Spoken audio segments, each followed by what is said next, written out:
warahmatullahi wabarakatuh.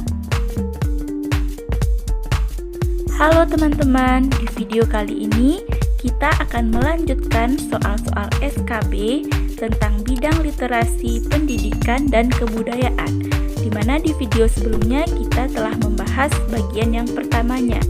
Mari kita lihat soalnya.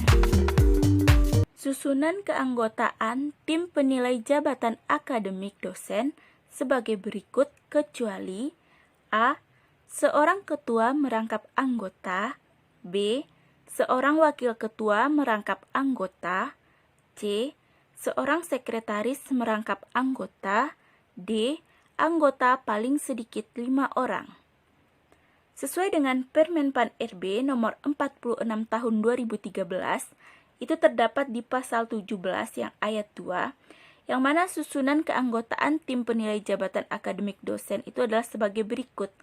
Yang pertama, seorang ketua merangkap anggota, kemudian yang kedua, seorang wakil ketua merangkap anggota, kemudian yang ketiga, seorang sekretaris merangkap anggota, dan yang keempat itu, anggota paling sedikit 4 orang.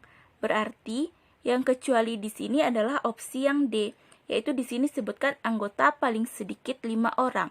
Sedangkan kalau susunannya sesuai Permenpan tadi adalah anggotanya paling sedikit itu 4 orang.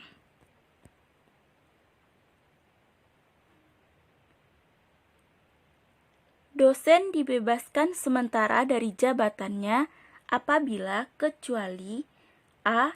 Diberhentikan sementara dari PNS, B. Menjalani tugas belajar lebih dari 1 tahun, C. Menjalani cuti di luar tanggungan negara, D. Ditugaskan secara penuh di luar jabatan akademik dosen.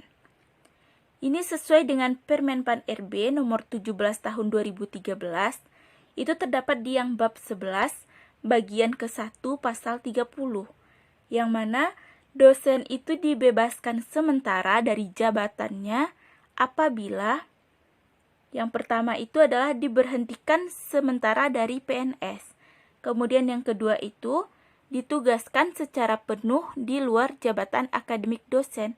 Yang ketiga, menjalani cuti di luar tanggungan negara. Dan yang keempat itu adalah menjalani tugas belajar lebih dari 6 bulan.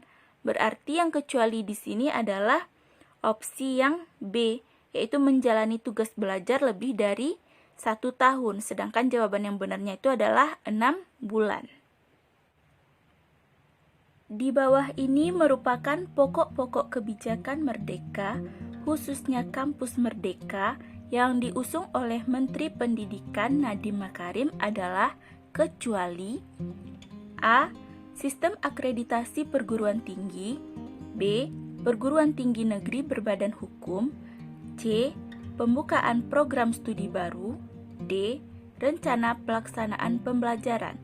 Untuk jawabannya adalah yang D, yaitu rencana pelaksanaan pembelajaran. Mari kita lihat pembahasannya. Untuk pokok-pokok kebijakan Merdeka itu terbagi 2. Yang pertama yaitu Kampus Merdeka, itu untuk perguruan tinggi.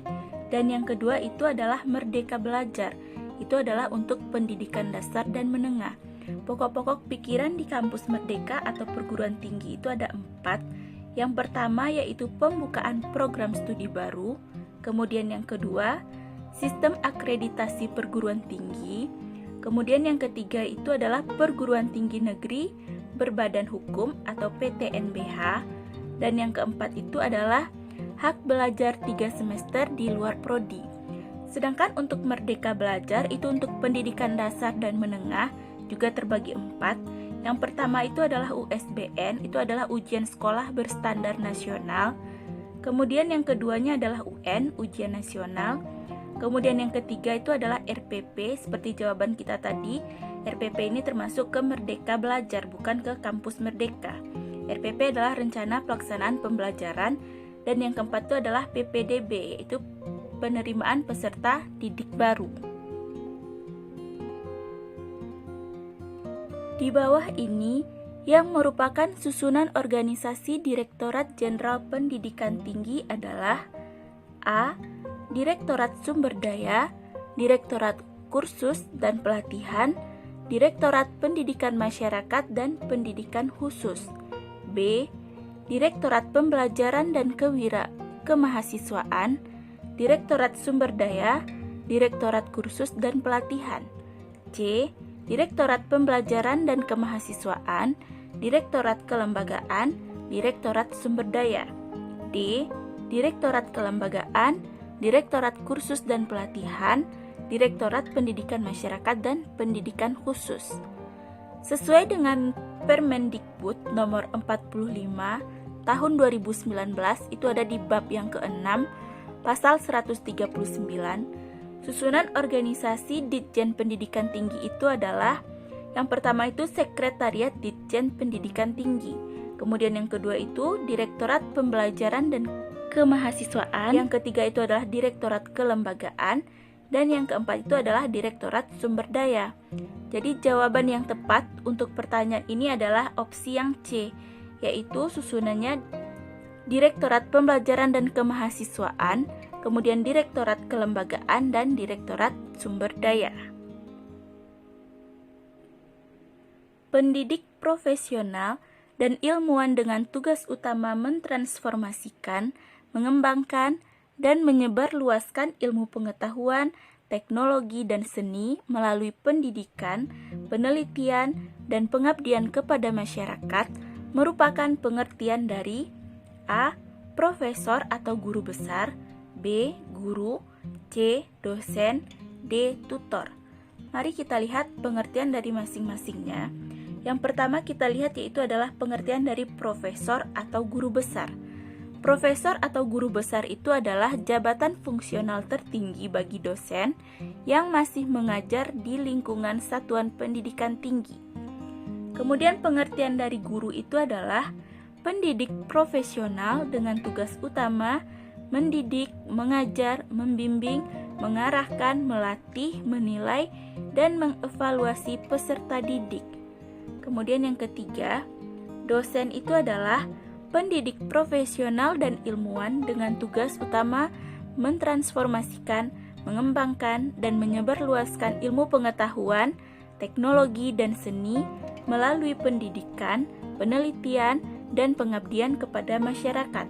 Ini sesuai dengan Permenpan RB nomor 17 tahun 2013 yang pasal 1-nya disebutkan pengertian dosen.